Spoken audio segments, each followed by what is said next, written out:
जत तालुक्याचे देवभूमी जत या नामांतराच्या विरोधासाठी 9 ऑगस्ट क्रांती दिनाचं औचित्य साधत सर्वपक्षीय मोर्चाचं आयोजन करण्यात आले होते। आमदार गोपीचंद पडळकर यांनी जतचे देवभूमी जत असं नामांतर करण्याची घोषणा केली होती। या नामांतराला सर्वप्रथम उद्योजक महादेव हिंगमिरे यांनी जोरदार विरोध दर्शवला। त्यानंतर रविवारी 9 ऑगस्ट रोजी सर्वपक्षीय मोर्चाचं आयोजन करण्यात आले होते। मोर्चाची सुरुवात मार्केट यार्ड इथून झाली। मुख्य बाजारपेठ मार्गे तहसील कार्यालय सभेत रूपांतर झाले। माजी आमदार विलासराव जगताप, माजी आमदार विक्रमसिंह सावंत, राष्ट्रवादी शरद पवार गटाचे मनसूर खतीब, विवेक कोकरे, भाजपचे ॲडव्होकेट श्रीपाद अष्टेकर, राष्ट्रवादीचे तमनगौडा, रवी पाटील, अण्णासाहेब चव्हाण, उबाटाचे बंटी दुधाळ, विक्रम ढोणे, महादेव पाटील, रासपचे प्राध्यापक बंडू डोंबाळे, लक्ष्मण पुजारी, वंचित बहुजन आघाडीचे संजय कांबळे, कॉम्रेड हनुमंत कोळी आदींनी भाषण केली। सर्वच वक्त्यांनी जतच्या नामांतरास विरोध दर्शवत आमदार गोपीचंद पडळकर यांच्यावर तसेच भारतीय जनता पक्षावर जोरदार टीका केली। आमदार गोपीचंद पडळकर यांनी निवडणुकीत जनतेला दिलेल्या आश्वासनांचं काय झाले? मैशाळ योजनेचे पाणी महिन्याभरापासून मंगळवेढा, सांगोला या तालुक्यात जात असताना आमदार गप्प आहेत, कारण त्या भागातील आमदारांनी त्यांना निवडणुकीसाठी आर्थिक मदत केल्याचा गंभीर आरोप यावेळी वक्त्यांनी केला। पाण्यासाठी लोकांचे मोर्चे निघत आहेत हे दुर्दैव आहे। जत तालुक्यात कोणाचीही मागणी नसताना जतचे देवभूमी जत हे नामांतर करण्याची गरज काय, असा सवाल सर्वच वक्त्यांनी केलाय।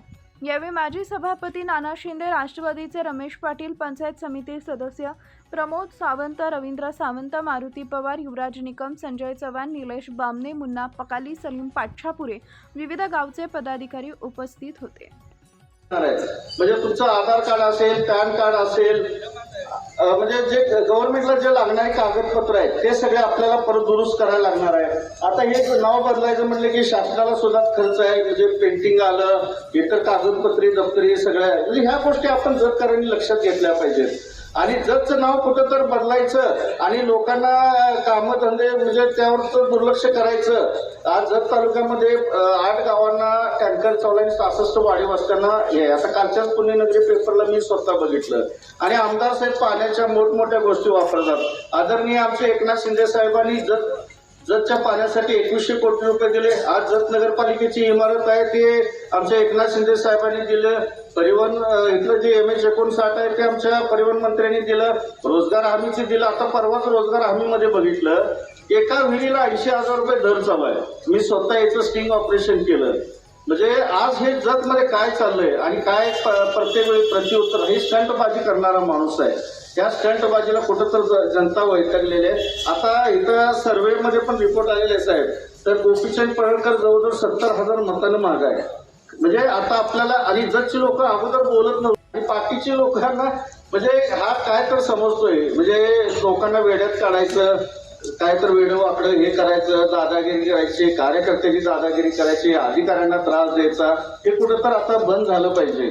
यासाठी आपण सर्वांनी एकत्रित येणं गरजेचं आहे। आणि तमाम जतकरांना परत एकदा विनंती करतो की आपण गावोगावी उपोषण काय आंदोलन करावे लागतील, हे गोपीचंद पडळकरला एकदा ठेचावं लागेल।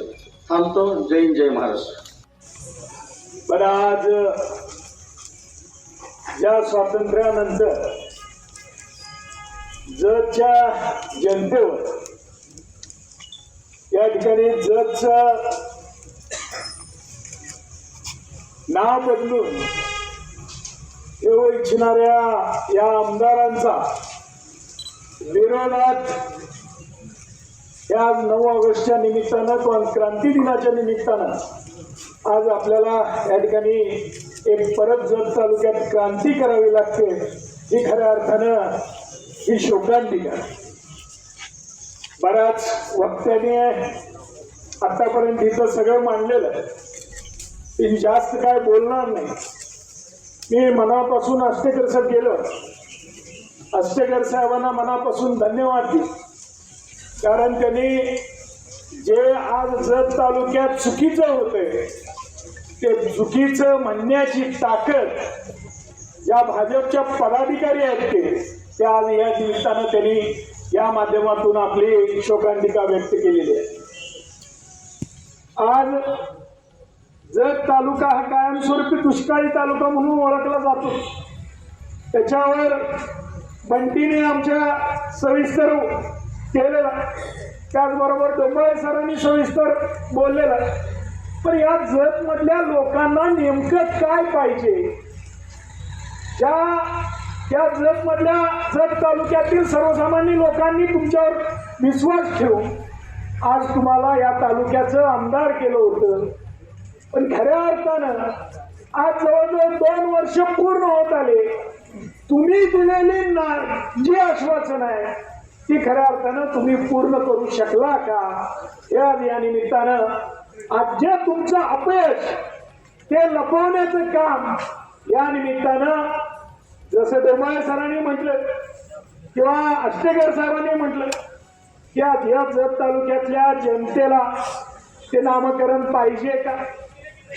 या नामकरण करण्यासाठी संबंधित जे काही इतिहासकार आहेत, तिथले जाणकार आहेत, त्यांना बोलवून या ठिकाणी त्यांच्यावर चर्चा केली का? या तालुक्यातले ज्येष्ठ पक्षाचे सगळे पदाधिकारी त्यांच्यावर चर्चा केली का? या सगळ्या गोष्टीचा खऱ्या अर्थानं त्यांनी विचार करणं गरजेचं होतं. पण फक्त आणि फक्त ते स्वतःच अपयश लपवण्यासाठी आज आपण बघतोय की आज क्रांती दिन आहे.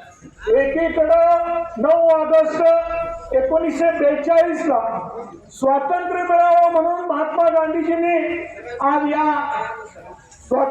क्रांती दिनाची स्थापना केली होती. आणि त्या क्रांतीच्या माध्यमातून आज देशाला आज या निमित्तानं आपल्याला लोकशाही मिळाली. पण आता बीजेपीचं सरकार जे आज देशात राज्यात आहे ते लोकशाही पद्धतीनं जे डॉक्टर बाबासाहेब आंबेडकरांनी ज्या संविधानाच्या माध्यमातून सर्वसामान्य लोकांना हक्क दिला ते खऱ्या अर्थानं या निमित्तानं ते देत आहेत का? हे आज सर्वसामान्य लोकांनी विचार करण्याची वेळ आज आलेली आहे.